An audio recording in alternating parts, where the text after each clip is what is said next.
안녕하세요. 천지부동산 노란자화상입니다. 최근에 규제지역 대거 해제가 있었잖아요. 그런데 안타깝게도 우리 강남 3구하고 용산구하고 이렇게 4개 지역만 해제가 안 됐어요. 사실 이렇게 해제가 될 거라고 예상은 했었는데, 제가 생각했던 것보다, 그리고 각종 언론에서 얘기했던 것보다 폭넓게 해제가 됐죠. 남들 해제되면 뭐해? 내가 안 된 걸. 자, 그래서 지금 한남 3구역이나 다른 기타 구역들 전반적인 매물 추이들 한번 살펴보도록 하고요. 여기에서 왜 한남 뉴타운의 가격이 이렇게 폭락할 수밖에 없었는지, 프리미엄만 놓고 봤을 때 거의 반토막이 났단 말이죠. 이런 물건들을 접하게 됐을 때 나는 어떻게 접근을 해야 될지 한번 제 영상을 보시고 판단해 보시기 바랍니다. 강남 3구하고 용산구를 제외하고 모든 규제 지역이 전부 해제가 됐어요. 이러다 보니까 그 재개발구역이나 재건축구역 이쪽에 뭔가를 갖고 있어. 특히 이제 투기과열지구에서 뭔가를 갖고 있는데 5년 재당첨 관련해서 굉장히 불편했던 분들이 있었단 말이에요. 심지어는 내가 먼저 갖고 있었고 나랑 만나는 여자친구가 또 다른 재개발 구역이나 이런 거 물건을 갖고 있었는데 둘이 결혼을 했단 말이죠. 그런데 아직 관리 처분을 받지 않았기 때문에 입주권이 아니고, 그렇기 때문에 이 둘은 5년 재당첨 제한에 해당이 된다라는 국토부의 답변이 있었어요. 그런데 이번에 규제 지역에서 해제가 다른 데들은 다 됐다는 거죠. 그러면은 투기과열지구가 사라졌다는 얘기예요. 한남 뉴타운만, 용산만 투기과열지구로 있는 거고, 강남 3구도 물론 있고요. 근데 동작구나 이런 재개발들이 한창 진행이 되는 미아 이쪽이나 갖고 있던 분들이 투기과열지구 이거 좀 불편한데 이랬던 거였는데, 그래서 한남 3구역에 있는 물건을 매도를 합니다. 근데 다른 쪽이 풀렸다는 거죠. 이렇게 됨으로 해서 좀 정부 정책이 조금 늦게 나와서 아쉽다라는 부분이 있을 수 있겠고, 무슨 정책을 이따위로 펴냐, 이런 부분이 있을 수 있어요. 어쩌겠어요. 일이 이렇게 됐는데. 자, 그리고 요즘에 한남 뉴타운, 한남 3구역이 거의 프리미엄만 놓고 봤을 때 12억까지 갔던 게 6억대로 추락을 했습니다. 물론 여기 아닌 다른 어떤 기존 아파트들도, 심지어는 이제 강남에 있는 이런 아파트들도 심각하게 가격이 추락을 했어요. 이 부분들을 어떻게 해석을 할 것이냐. 그 좋다는 강남도 추락을 했는데 한남 뉴타운 네가 뭔데, 이렇게 보실 수도 있어요. 그리고 제 영상에 이제 댓글을 열어놨는데 그 댓글에 좀 부정적인 뉘앙스로 해서 의견을 주시는 분들도 계셨거든요. 근데 그거는 여기에 관심이 없는 분들의 생각일 뿐이고, 호재가 있는 지역은 특히나 이제 용산을 왜 안 풀었을까? 강남 3구는 그렇다 치고, 뭐가 됐든 내일이 됐든 언제가 됐든 개발 호재들이 지속적으로 나올 수밖에 없는 자리다 라고 나라에서도 인정을 해줬다라고 생각을 하면은 이해가 좀 빠르실까요? 자, 한남 뉴타운의 가격이 추락을 했다. 지금 접근을 하면은 나쁘지 않겠다. 단순하게 얘기하면 올 상반기 22년, 벌써 작년이군요. 22년 상반기에 여기에 물건을 취득하신 분들, 그분들은 프리미엄을 10억에서 12억 정도를 주고 구입을 하셨단 말이에요. 그분들에 비하면 지금 여기 한남 뉴타운에 접근을 하시는 분들, 아직 사지 않았거나 사지 못했던 분들이 보기에는 너무너무 좋은 가격에 들어왔다. 그런데도 망설이고 있어요. 왜? 전반적으로 경기가 이렇다 저렇다 그런 얘기들을 들었으니까. 그런데 제가 브리핑을 하면서, 상담을 하면서 드리는 말씀이, 어떤 호재가 없이 시장에 자금이 유동성이 풍부해지면서 이런 것들이 갈 데가 없었기 때문에 부동산으로 집중될 수밖에 없었고, 그러다 보니까 이 동네 아파트는 이 가격이 가서는 안 되는 자리인데도 불구하고 여기까지 올라왔다라는 거죠. 자, 이게 유동성이 금리 상승으로 인해서 쭉 축소가 되면서 가격이 심각하게 하락을 한 겁니다. 그리고 뭐 일부 지역에서는 아파트가 신규 공급이 뭐 1년에 뭐 4만 몇천 세대씩 그렇게 꾸준히, 작년에 올해 또 4만 몇천 세대, 내년에도 또 4만 몇천 세대, 뭐 이렇게 되면서 뭐 심각한 지역은 뭐 3년 동안 해서 대략 뭐 한 18만 가구 정도가 신규 공급이 된다고 하니까, 이런 지역에서는 가격이 금리를 떠나서도 폭락을 할 수밖에 없었던 거고요. 그 뭐 대표적인 데가 뭐 세종이니 송도, 인천 쪽이 가장 큰 타격을 받았다라고 보여지고요. 여기 이 지역들은 뭐 상당 기간 동안 뭐 아파트 공급이 제한될 때까지는 조금 시간적인 부분이 필요하지 않겠나 이렇게 보여지고, 자, 한남 3구역에 59 타입이 있고 84 타입이 있고 118 타입, 뭐 물론 뭐 더 큰 것도 있습니다.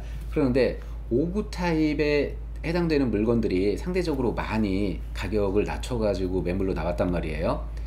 이러한 현상을 보고 어떤 분들은, 야, 한남 3구역은 59 타입이 너무 많아서 그래서 사람들이 버리는 카드로 쓰는 거다 라고 설명을 하는 거를 제가 몇 차례 들었어요. 근데 그거는 뭐 어제 오늘 뭐 없던 59 타입이 엄청나게 많아진 것도 아니고, 이미 19년도 정도부터 해서 그 이전부터죠. 그 이전부터 한남 3구역에는 59 타입이 2천 몇백 세대, 뭐 84 타입이 1500 세대, 요렇게 해서 이미 계획에 나와 있었던 건데, 지금 와가지고 59 타입 너무 많으니까 버리는 카드다, 뭐 이렇게 인식하는 거는 조금 여기 이곳 상황하고는 안 맞는 것 같고,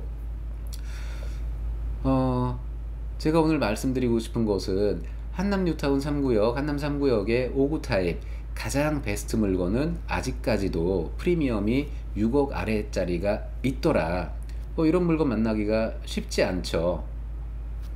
그리고 84 타입 같은 경우에는 지금 뭐 6억대 초반 중반 것들 다 빠져나가고 지금 7억 초중반 이쯤 되는 물건들만 있어요. 자, 간혹 가다가 프리미엄이 7억 아래로 나와 있는 84가 나오는데, 결정적으로 매도하시려는 분이 이거를 계약을 진행하지 않겠다라고 발을 뺀다라는 거죠. 그러니까 이쪽에 투자를 하고 싶어. 그래서 내가 물건을 적극적으로 알아봤어. 이 물건 프리미엄이 6억 7천이네? 내가 계약해야지. 나는 계약하고 싶어. 근데 매도인이 안 팔겠다는데 어떻게 하겠어요? 그러면 내가 오늘 기준으로 해서 현실적으로 접근 가능한 물건, 적극적으로 나는 반드시 팔아야 된다, 이런 위치에 있는 분들이 제시하는 가격에 합리적으로 접근을 해서 매매계약서에 도장을 찍는 것, 이것도 저는 나쁘지 않다라고 보는 거고요. 왜? 한남 뉴타운은 용산에 있고 용산은 각종 호재들이 차고 넘친다라는 거죠. 단순하게 시중에 유동자금이 많아서가 아닌 자체적으로 개발 호재들이 만발한다. 앞으로 10년 뒤 지도가 달라진다고 하죠. 오늘하고 10년 뒤하고의 용산, 한남 뉴타운은 그림이 판이하게 달라져 있을 거라는 겁니다. 그리고 여기 118 타입, 우리가 흔히 뭐 47평형이라고 하는 물건들, 이런 물건들은 대략 한 648세대 정도가 돼요. 650여 세대가 안 됩니다. 그러다 보니까 실질적으로 굳이 팔려고 하는 분들이 거의 없다는 거예요. 그리고 동 배치 이런 것들을 봤을 때 대형, 뭐 40평대 이상의 대형들은 주로 한강변 쪽으로 위치를 해 있기 때문에 입지도 나쁘지 않고, 뭐 한남 뉴타운 4개 구역 중에서 가장 사업 속도가 빠르고, 그러다 보니까 나오는 매물이 없어요, 상대적으로. 그러면서 프리미엄은 10억에 근접해서 9억, 뭐 어떤 물건은 8억까지도 나오기도 했었는데, 자, 오늘 기준으로 해서 프리미엄이 7억에 살짝 못 미치는 물건이 있더라 이거예요. 이런 물건 나는 한남 3구역에 118을 가고 싶은데 대부분이 프리미엄이 9억 10억이었단 말이에요. 그래서 접근하기가 조금 애매했었는데 118 타입의 프리미엄이 7억이 안 된다고? 이러면은 내가 적극적으로 좀 고민을 해봐야 되지 않을까요? 한남 3구역, 한남 2구역 이런 곳들 이미 시공사 선정을 했고 그 다음 단계를 차근차근 밟아 나가고 있다라는 거고요. 한남 3구역 23년 올해 3월께 이때 관리처분 인가를 받을 걸로 예측을 하고 있는 겁니다. 조합에서도 당연히 그렇게 업무 처리를 해 나가고 있는 거고요. 이제 관리처분이 나고 나면 여기는 매매를 할 수가 없어요. 조합원 지위 양도가 법률상으로 금지가 됩니다. 제한이 된다는 거죠. 물론 그 중에는 몇몇 분들은 뭐 1세대 1주택으로 해서 10년 이상 보유하고 5년 이상 실거주를 했기 때문에 조건을 충족했기 때문에 매매는 할 수 있어요.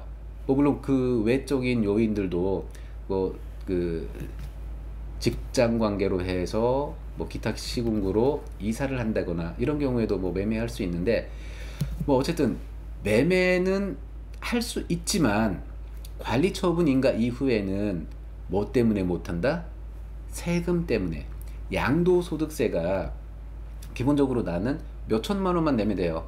뭐 장기보유공제 풀로 받아가지고 한 2, 3천만 원만 세금을 내면 되는데 이게 관리처분 인가일 기준으로 해서 그 이후에 매도를 하게 되면 세금이 몇 억으로 증가해 버린다는 거죠. 단순하게 산수만 할 줄 아는 사람이라면 내가 2, 3천만 원 세금에서 5, 6억 세금을 내야 된다. 굳이 그거를 팔아야겠느냐는 거죠.